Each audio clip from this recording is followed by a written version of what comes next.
ওদের কাছে দুনিয়াটা এমনই খেলার মতো, খেলাধুলা করবো এটাই দুনিয়ার জীবন ওদের কাছে মনে হয়।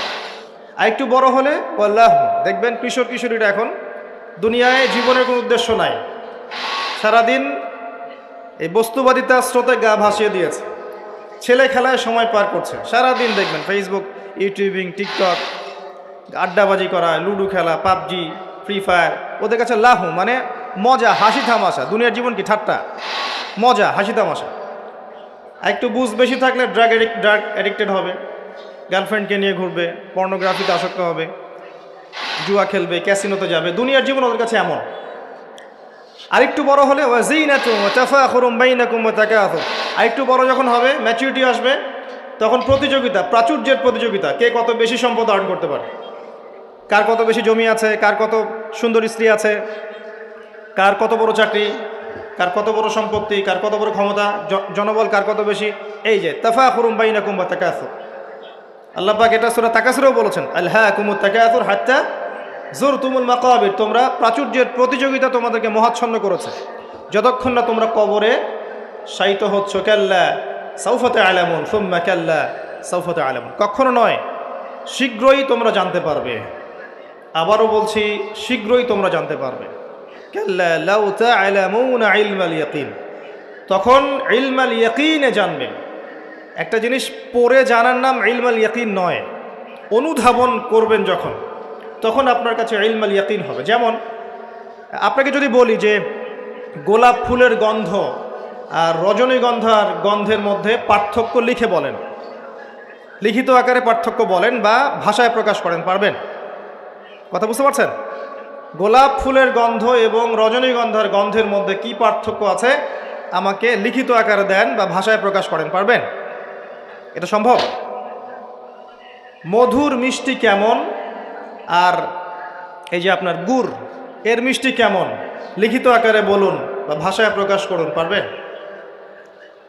কিভাবে পারা যাবে? কিভাবে? যদি আপনি দুইটা ফুল কাছে নেন, নিয়ে দুটার ঘ্রাণ শোখেন, সুখে আপনি বুঝতে পারবেন, অনুধাবন করবেন। ইলমাল ইয়াকিন, এটা হচ্ছে ইলমাল ইয়াকিন। আপনার নিশ্চিত জ্ঞান হলো যে এই গন্ধটা এমন, এই গন্ধটা এমন। পরে আপনি বলবেন অমুকের গন্ধটা গোলাপের মতো আর অমুকের গন্ধটা রজনীগন্ধার মতো। এই যে ইলমাল ইয়াকিন, মধু খান আবার গুঁড়ো খান, স্বাদ যখন বুঝবেন আপনি বুঝে ফেলবেন যে কোনটা কিসের স্বাদ। এই চাক্ষুষ জ্ঞানটাকে বলা হয় কি? ইলমাল ইয়াকিন। কবরের আযাব না ভোগ করলে মানুষ বুঝবে না পরকাল কি জিনিস, ওইটা ইলমাল ইয়াকিন। আমি বুঝাতে পারছি? কবর যখন চাপ দিবে নাউযুবিল্লাহ, তখন মানুষের ইলমাল ইয়াকিন হবে যে এটাই সেই শাস্তি।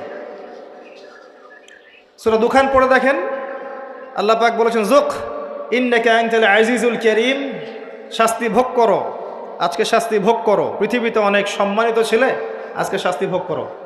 এটাই সেই শাস্তি যা তুমি অস্বীকার করেছিলে। তখন বুঝবেন কোনটা ইলমাল ইয়াকিন। তো আল্লাহ পাক এই কথাটা বলেছেন সূরা তাকাসুরের মধ্যে,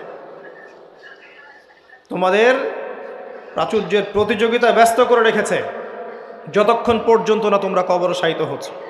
কাল্লা সাউফা তা'লামুন সুম্মা কাল্লা সাউফা তা'লামুন কাল্লা লাউ তা'লামুনা ইলমাল ইয়াকিন, নিশ্চিত জ্ঞান সহকারে তোমরা জানবেই ইনশাআল্লাহ তাআলা।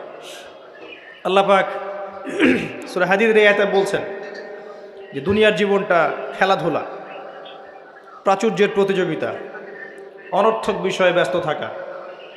ই'লামু আন্নামাল হায়াতুদ দুনিয়া লা'ibun ওয়া লাহু ওয়া যিনাতুন ওয়া তাফাখুরুন বাইনাকুম ওয়া তাকাসুরুন ফিল আমওয়ালি ওয়াল আওলাদ।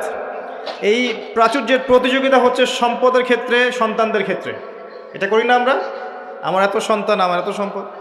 আল্লাহ এটাই বলছেন, কামাসালি গায়যিন, এর এক্সাম্পলটা হচ্ছে এমন, কামাসালি গায়যিন আ'জাবাল কুফফারা নাবাত।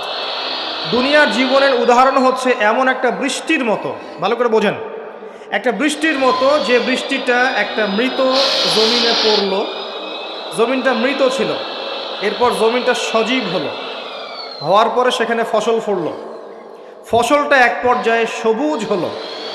কি হলো? সবুজ, শস্য শ্যামল হয়ে গেল। এরপরে এই ফসলটা হলুদ বর্ণ ধারণ করলো। হলুদ বর্ণ ধারণ করে না শেষে? এরপর চাষি এটাকে কেটে ফেলল।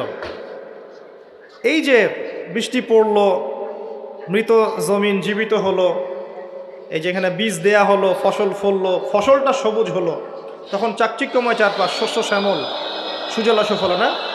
খুব ভালো লাগছে। এরপরে আবার দেখবেন ওইটা পিত বর্ণ ধারণ করবে, হলুদ হয়ে যাবে, চাষি ওটাকে কেটে ফেলবে। সুম্মা ইয়াকুনু ফাতারাহু মুসফাররান সুম্মা ইয়াকুনু হুতামা। এরপর এই যে ফসলটা কেটে ফেললেন, এটার খড়কুটা পড়ে থাকলো না, এটা দিয়ে আপনি জাল দিবেন, আগুন জ্বালাবেন, তাই না? রান্নার কাজে ব্যবহার করবেন। এই হলো দুনিয়ার জীবন। ওয়াফিল আখিরাতি আযাবুন শাদীদ। আর পরকালের জীবনে স্থায়ী, এখানে আছে কঠিন শাস্তি, অথবা ওয়া মাগফিরাতুম মিনাল্লাহি ওয়া রিদওয়ান, অথবা থাকবে আল্লাহর মাগফিরাত মানে ক্ষমা এবং সন্তুষ্টি। ওই দুনিয়ার ওই ছোট্ট জীবনটাকে যারা আল্লাহর বিধান অনুযায়ী চালাতে পারবে, পরকালে ওদের শাস্তির কোনো ভয় নেই। লা খাউফুন আলাইহিম ওয়া লা হুম ইয়াহজানুন। এই জীবনটায় যারা তাকাসুর, ভোগবিলাস, লাহু এগুলোতে ব্যস্ত থাকবে, এদের পরকাল হবে আযাবুন শাদীদ, কঠিন শাস্তি। ওয়া মাল হায়াতুদ দুনিয়া ইল্লা মাতাউল গুরুর। এই হলো সূরা হাদীদের আয়াত। দুনিয়ার জীবন প্রতারণা ছাড়া কিচ্ছু নয়। অতএব তোমাদের করণীয় কি? তার পরের আয়াতে বলা আছে, ওয়াসাবিকু ইলা মাগফিরাতিম মির রাব্বিকুম ওয়া জান্নাহ। অতএব তোমরা দুনিয়ার জীবনকে প্রাধান্য না দিয়ে পরকালের দিকে ফোকাস করো, তোমার রবের পথের দিকে ফোকাস করো। ছুটে চলো তোমরা ছুটে চলো সেই জান্নাতের দিকে যার প্রশস্ততা আসমান এবং জমিনের সমান। ওয়াসাবিকু ইলা মাগফিরাতিম মির রাব্বিকুম ওয়া জান্নাহ আরদুহা কাআরদিস সামাই ওয়াল আরদ উইদ্দাত লিল্লাযিনা আমানু বিল্লাহি ওয়া রাসূলিহি। এটা প্রস্তুত করা হয়েছে কাদের জন্যে? যারা ঈমান এনেছে এবং তদনুযায়ী কি করেছে? আমল করেছে।